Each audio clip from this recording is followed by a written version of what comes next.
बच्चों, मैं डॉक्टर सुनीता नंदलाल कक्षा 10वीं के लिए गद्यांश भाग में लेकर आई हूँ पाठ सर्वेश्वर दयाल सक्सेना द्वारा रचित पाठ है मानवीय करुणा की दिव्य चमक। पाठ का सारांश देखिए। प्रस्तुत पाठ सर्वेश्वर दयाल सक्सेना द्वारा लिखित एक उच्च कोटि का संस्मरण है, जिसमें फादर कामिल बुल्के की चारित्रिक और व्यवहारिक विशेषताएं वर्णित हैं।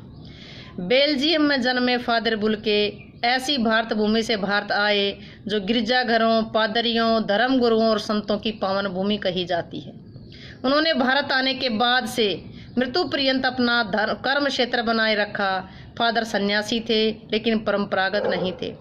लेखक और फादर के संबंधों की झलक हमें इस संस्मरण में मिलती है। वे भारतीय संस्कृति में रच बस गए और हिंदी भाषा को राष्ट्रभाषा का दर्जा दिलाने का सराहनीय प्रयास किया।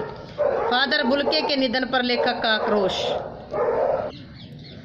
फादर कामिल बुल्के के निधन पर लेखक फादर के निधन पर अफसोस करते हुए ईश्वर से प्रश्न करता है कि जिसके रंगों में मिठास भरे अमृत के अतिरिक्त कुछ नहीं था, उसके लिए ईश्वर ने ऐसा जहर का विधान क्यों। फादर की मृत्यु कैंसर के फोड़े से जहरबाद के कारण कठिन यातना सहते हुए हुई थी। जिसने इतनी ममता इतना अपनत्व इस साधु में अपने प्रियजन के प्रति भरा था, ऐसे साधु के लिए ऐसी यातना से मौत क्यों। लेखक आज भी फादर की स्नेहमयी बाहों का दबाव अपनी छाती पर महसूस करता है।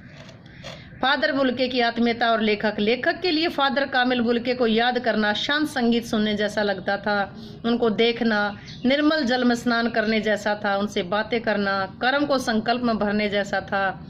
लेखक स्मृतियों में डूब जाता है। वे पारिवारिक रिश्ते में बंधे थे। वह हमारी हंसी मजाक में शामिल रहते थे, हमारी गोष्ठियों में गंभीर बहस करते थे, हमारी रचनाओं में बेबाक राय और सुझाव देते थे, हमारे घरों के किसी भी उत्सव में और संस्कार में बड़े भाई की तरह खड़े रहते थे, पुरोहितों की तरह में आशीर्वाद देते थे। लेखक ने उन्हें कभी क्रोध में नहीं देखा, पितु सदैव ममता और प्यार से लबालब छलकता महसूस किया। उन्हें देखकर लेखक के मन में जिज्ञासा सदैव बनी रहती थी कि फादर बुल्के बेल्जियम में इंजीनियरिंग के अंतिम वर्ष में पहुंच करके मन में सन्यासी बनने की इच्छा कैसे जाग गई, जबकि उनका भरा पूरा परिवार था। फादर का परिवार। लेखक प्राय अपनी बातों में उनसे पूछता कि अपने देश की याद आती है, तो अक्सर यही कहते कि मेरा देश तो भारत है। हाँ, जन्मभूमि रेम्स चैपल की याद आती है, माँ की बहुत याद आती है। वे माँ की स्मृतियों में डूब जाते। माँ की चिट्ठियाँ उनके पास आया करती थी। उनके मित्र डॉक्टर रघुवंश को दिखाया करते थे। उनका पिता और भाइयों के प्रति बहुत लगाव नहीं था। पिता व्यवसायी थे, एक भाई पादरी हो गया था, एक भाई काम करता था, एक बहन जो सख्त और जिद्दी थी। फादर को कभी उनकी चिंता करते नहीं देखा गया। भारत में बस जाने के बाद 2-3 बार अपने परिवार से मिलने बेल्जियम गए थे। आप सब छोड़कर क्यों चले आए, ये पूछने पर वे सरलता से उत्तर देते कि प्रभु की इच्छा थी। वे बताते हैं कि माँ ने बचपन में घोषित कर दिया था कि लड़का हाथ से गया। सचमुच इंजीनियरिंग के अंतिम वर्ष की पढ़ाई छोड़कर के सन्यासी होने के लिए जब धर्मगुरु के पास गए और कहा कि मैं सन्यास लेना चाहता हूँ, शर्त रखी कि मैं भारत जाऊँगा। भारत जाने की इच्छा का कारण पूछने पर उन्होंने अनभिज्ञता प्रकट की। फादर कामिल बुल्के की भारत में प्रक्रियाएं। फादर बुल्के ने भारत में आकर के जिस सेठ संघ में धर्म प्रचार की पढ़ाई शुरू की, 9-10 वर्ष दार्जिलिंग में पढ़ते रहे। कोलकाता से BA, इलाहाबाद से MA किया। प्रयाग यूनिवर्सिटी से हिंदी विभाग में रहकर 1950 में राम कथा उत्पत्ति और विकास शोध प्रबंध पूरा किया। मातृलिंग के प्रसिद्ध नाटक ब्लूबर्ड के रूपांतरण नील पंछी के नाम से किया। सेंट जेवियर्स कॉलेज रांची में हिंदी और संस्कृत विभाग के विभाग अध्यक्ष रहे और यही उन्होंने अंग्रेजी हिंदी शब्दकोश तैयार किया और बाइबल का अनुवाद भी किया। वहीं बीमार पड़े, पटना से दिल्ली आए। 47 वर्ष भारत में रह करके 73 वर्ष की जिंदगी जी करके चले गए। संकल्प के सन्यासी थे। फादर कामिल बुल्के कभी संकल्प से सन्यासी लगते थे, कभी मन से सन्यासी लगते थे। एक बार रिश्ता बनाकर तोड़ना उनके स्वभाव में नहीं था। 10 साल बाद मिलने पर भी अपनों की गंध आती थी। वे जब भी दिल्ली आते थे तो गर्मी सर्दी बरसात झेल करके और खोज करके जरूर मिलने आते थे, चाहे 2 मिनट के लिए ही सही। उन्हें हिंदी को राष्ट्रभाषा के रूप में देखने की चिंता थी, जिसके लिए हर मंच पर अपना दुख प्रकट करते थे। केवल इसी बात पर उन्हें झुंझलाते देखा हिंदी वालों द्वारा हिंदी की उपेक्षा करते देख उन्हें बड़ा दुख होता था।